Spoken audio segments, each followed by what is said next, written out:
Praise Lord. Good morning.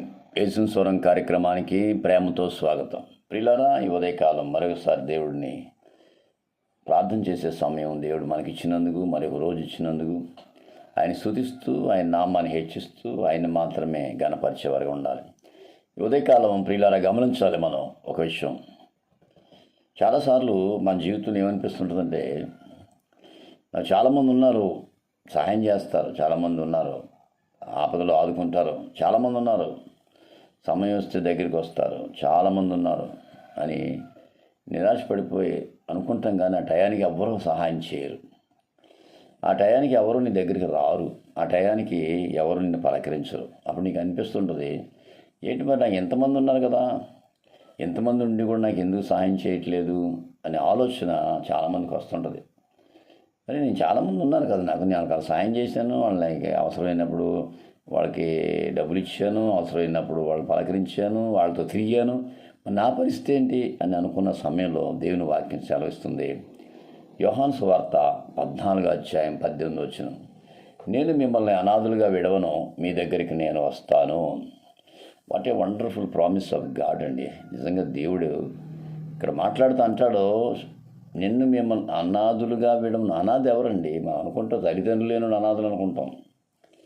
ఎవరు లేనుడు అనాథ కాదు. అందరూ ఉండి, అందరు చుట్టాలు కలిగి ఉండి, అందరు బంధువులు కలిగి ఉండి, అందరూ స్నేహితులు కలిగి ఉండి, ఎవ్వరూ మనకు సహాయం చేయరే, అప్పుడు మన అసలైన అనాథులు అండి.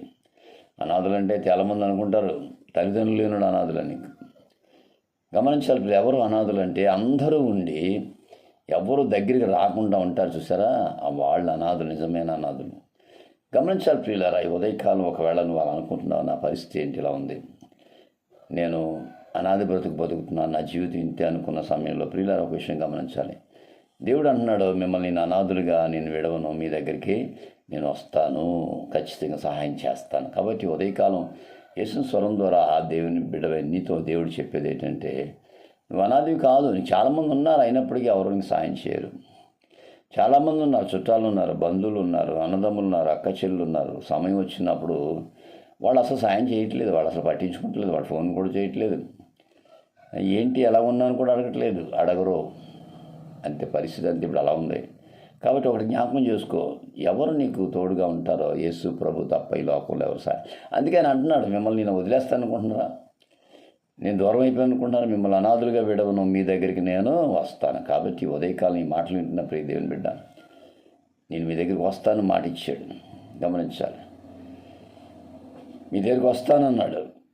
కొండ కింద ఏడుస్తూ ఒక ఆయన యేసు ప్రభు కోసం ఎదురు చూశాడు, కుర్చీ వ్యాధిగ్రస్తుడు.